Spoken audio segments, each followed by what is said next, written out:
امریکہ کا ایران پر مزید اقتصادی پابندیاں لگا دی۔ پابندیاں ایران کی 8 شخصیات اور کئی کمپنیز پر لگائی گئیں۔ چین ایران سے تیل نہیں خرید سکے گا۔ ادھر یورپی یونین وزراء خارجہ کا ہنگامی اجلاس۔ ایران پر فوری پابندیاں عائد نہ کرنے کا فیصلہ۔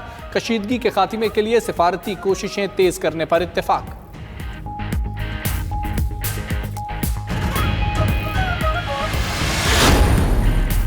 آرمی ایکٹ میں ترامیم کی حمایت کر کے وزیراعظم آفس کو طاقت دی۔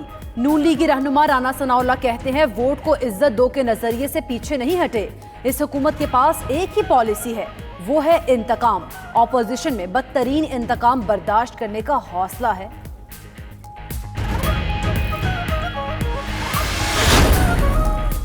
شہباز شریف فیملی کے اثاثوں میں ہوشربا اضافے کا انکشاف۔ ذرائع کے مطابق سابق وزیر اعلیٰ کے صاحبزادے سلمان شہباز کے اثاثوں میں 10 سال کے دوران 900% اضافہ ہوا۔ شہباز شریف فیملی کے مجموعی اثاثوں میں 450% اضافہ ہوا۔ بانی ایم کیو ایم کی تقاریر۔ 2 مقدمات میں ایم کیو ایم رہنماؤں پر فرد جرم عائد۔ ملزمان میں فاروق ستار، عامر خان، خواجہ اظہار الحسن، میئر کراچی وسیم اختر اور محمد جاوید شامل۔ ملزمان کا صحت جرم سے انکار۔ کراچی کی عدالت نے آئندہ سماعت پر گواہوں کو طلب کر لیا۔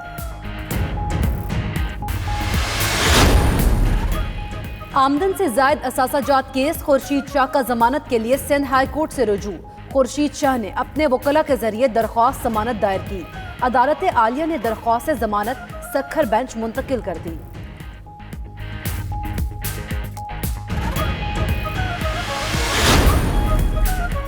چیئرمین ایف بی آر اور مشیر خزانہ میں اختلافات شدت اختیار کر گئے۔ ذرائع کے مطابق چیئرمین ایف بی آر شبر زیدی 15 روز کی رخصت پر چلے گئے۔ ٹویٹر اکاؤنٹ بھی غیر فعال کر دیا۔ ٹیکسٹائل امور، پوائنٹ آف سیل کا نفاذ اور ریونیو شارٹ فال اختلاف کی وجہ بنے۔ وزیر اعظم office chairman F B R کے تحفظات دور کرنے کے لیے متحرک۔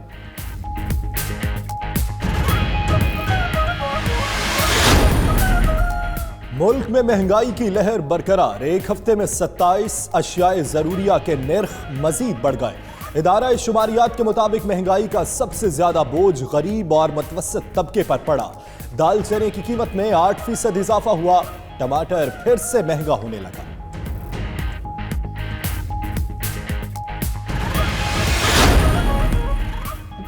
پانچویں Pakistan edible oil conference Karachi میں جاری۔ ملیشیا، انڈونیشیا سمیت دیگر ممالک کے مندوبین شریک۔ مشیر تجارت رزاق داؤد کہتے ہیں ہماری قوم بہت جلد باز ہے، چیزیں بہتر ہونے میں وقت لگے گا۔ غلط بیانی نہیں کروں گا، لوکل پروڈکشن میں اضافہ ہوا ہے، مہنگائی اور شرح سود بلند سطح پر ہے۔ کسی بھی غریب کی جھونپڑی نہیں گرائی جائے گی۔ وزیر اعلیٰ سندھ سید مراد علی شاہ کی تمام کمشنرز اور ڈی سیز کو ہدایت۔ کہا کسی کا بنگلہ گرایا تو افسوس نہیں ہوگا، جھونپڑی یا کچے گھر گرانے پر معاف نہیں کروں گا۔ جھونپڑیوں میں رہنے والے بچوں کو سردی میں کھلے آسمان تلے نہیں لائیں گے۔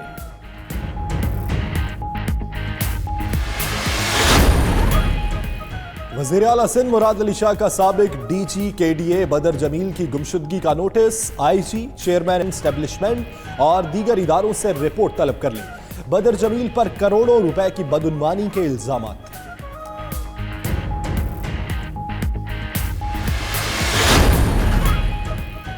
آل پاکستان گڈز ٹرانسپورٹرز کی ہڑتال چھٹے روز بھی جاری۔ فیصل آباد میں سامان کی ترسیلات کا عمل بری طرح متاثر۔ 1000 سے زائد کنٹینرز روانہ نہ ہو سکے۔ فیصل آباد ڈرائی پورٹ پر روزانہ 500 کنٹینرز کا کاروبار ہوتا ہے۔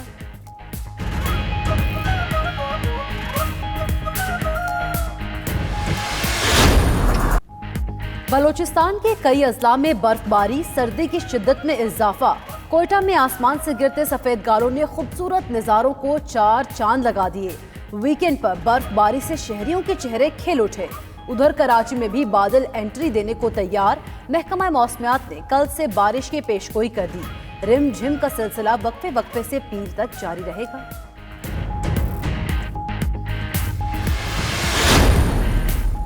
عمان کے بادشاہ سلطان قابوس 79 سال کی عمر پہ انتقال کر گئے۔ سلطان قابوس بن سعید کی نماز جنازہ ادا کر دی گئی۔ وزیر ثقافت حسن بن طارق نے نئے سلطان کا حلف اٹھا لیا۔ وزیر اعظم عمران خان کا سلطان قابوس کے انتقال پر اظہار افسوس، کہا عمان نے ایک محبوب قائد اور پاکستان نے قابل اعتماد دوست کو کھو دیا۔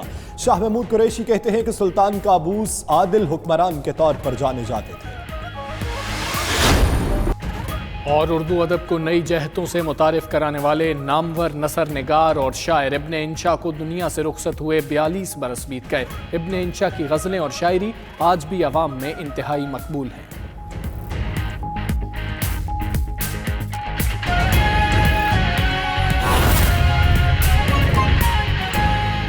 کوئی پالیسی نہیں ہے۔ غریب آدمی جو ہے وہ بے روزگاری کے ہاتھوں اور مہنگائی کے ہاتھوں جو ہے وہ پریشان ہے۔ جو آدمی سڑک پہ ریڑھی لگا کے کھڑا ہے اس کا بھی کاروبار نہیں چل رہا، اور جو 10 کروڑ کی فیکٹری بنا کے بیٹھا ہے وہ بھی جو ہے وہ اپنے کاروبار سے جو ہے وہ پریشان ہے، اس کا بھی جو ہے وہ کاروبار نہیں چل رہا۔ ہر طرح کی سبسڈی جو ہے وہ ختم کر دی گئی ہے، نہ کسی کو ہاسپٹل سے جو ہے وہ دوائی جو ہے وہ مفت مل رہی ہے، اور نہ ہی جو ہے وہ کسی جگہ پہ کسی جو ہے وہ جو سبسڈیز جو ہے وہ میٹرو ہو، وہ دوسری چیزیں ہوں۔ تو یہ حکومت جو ہے اس کے پاس ایک ہی پالیسی ہے، اور وہ ہے انتقام، اور وہ ہر طرح سے جو ہے وہ اپنے مخالفین کو اور اپوزیشن کو جو ہے وہ انتقام کا نشانہ بنانا چاہتی ہے، اور جو ان سے مشکلات ان کو درپیش ہو رہی ہیں، میں سمجھتا ہوں کہ اس کی وجہ صرف اور صرف جو ہے وہ اپوزیشن کے لوگوں کی استقامت ہے، اور اس بدترین انتقام کو فیس کرنے کا حوصلہ ہے، اور میڈیا کی جو ہے وہ بھرپور جو ہے وہ تائید ہے۔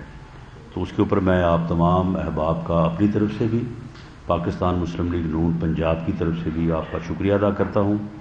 آج کی میٹنگ میں ہم نے جو ہے وہ پنجاب میں جو آرگنائزیشن تنظیم سازی کا جو پروسیس جو ہے وہ شروع کیا ہوا ہے، تو اس کا جو ہے وہ ہم نے بھرپور طریقے سے جو ہے وہ جائزہ لیا ہے، اور انشاءاللہ تعالی ودن 1 منتھ جو ہے وہ ہم ڈویژن لیول پہ تنظیمیں مکمل کر چکے ہیں، اور ڈسٹرکٹ لیول پہ جو ہے وہ ہم پارٹی کی تنظیمیں جو ہے ان کو مکمل کریں گے، اور اس کے بعد پھر صوبائی حلقہ کی سطح پہ جو ہے وہ تنظیم سازی کا عمل جو ہے وہ شروع ہوگا۔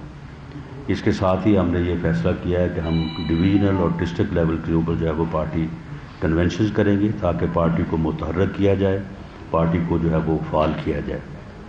اور اس کے ساتھ ساتھ جو ہے وہ ہم نے کچھ قراردادیں جو ہیں آج کی صورتحال کے متعلق جو ہے وہ ہاؤس نے یونینیمسلی جو ہے وہ پاس کی ہیں۔ میں سیکرٹری جنرل صاحب سے کہوں گا کہ ان قراردادوں کے متعلق جو ہے وہ آپ کو آگاہ کر دیں۔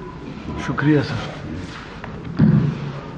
آج پاکستان مسلم لیگ نون پنجاب کی آرگنائزیشن نے 4-5 قراردادیں اپروو کی ہیں، جن میں سے سب سے پہلی میاں محمد نواز شریف صاحب اور میاں محمد شہباز شریف صاحب کی سیاسی جدوجہد اور لازوال قربانیوں کو خراج تحسین پیش کیا گیا ہے، اور ان کی لیڈرشپ کے اوپر بھرپور اعتماد کیا گیا ہے۔ اگلی قرارداد کے اندر ہمارے پنجاب کے غیور رہنما رانا ثناء اللہ خان کے خلاف نااہل حکمرانوں کی جو گھٹیا انتقامی کارروائیاں تھیں اس کی پرزور مذمت کی گئی ہے، اور ایک شفاف ترین تحقیقات کے لیے ایک اعلیٰ سطح کا جوڈیشل کمیشن وہ ڈیمانڈ کیا گیا ہے پنجاب PMLN کی طرف سے۔ تیسری قرارداد کے اندر ہمارے اسیران جمہوریت، جس میں میاں محمد نواز شریف صاحب، میاں محمد شہباز شریف صاحب، محترمہ مریم نواز شریف، حمزہ شہباز شریف صاحب، شاہد خان عباسی، ایسر اقبال، رانا ثناء اللہ خان، خواجہ سعد رفیق، کیپٹن ریٹائرڈ صفدر، یوسف عباس صاحب، خواجہ سلمان رفیق صاحب، مفتاح اسماعیل صاحب، حنیف عباسی، راجہ قمر الاسلام، حافظ میاں نعمان اور سینیٹر کامران مائیکل اور نثار گل صاحب کے خلاف جو انتقامی کارروائیاں ہو رہی ہیں اس کی پرزور طور کے اوپر مذمت کی گئی ہے۔ اگلی قرارداد کے اندر جو پاکستان کے لیے گراں قدر خدمات سر انجام دینے والے جو بہترین بیوروکریٹس تھے، جن کو جھوٹی گواہیاں نہ دینے پر بدترین انتقامی کارروائیوں کا نشانہ بنایا گیا ہے، بشمول فواد حسن فواد صاحب، احد چیمہ صاحب اور دیگر افسر صاحبان۔ ان کی ہم نے جو انتقامی کارروائیاں ان کے خلاف ہوئی ہیں اس کی پرزور مذمت کی ہے۔ اگلی قرارداد کے اندر P M L N Punjab نے عثمان بزدار اور پی ٹی آئی کی یہ جو پنجاب کی حکومت ہے جو لاہور کی میٹرو بس کے کرایوں کو بڑھانے سے لے کے اور ہمارے جو سی ٹی سکینز اور مختلف سکیننگ کی ریڈیولوجی کی قیمتیں ہسپتالوں میں بڑھائی ہیں، ختم کر دی ہیں، اس کی پرزور مذمت کی ہے۔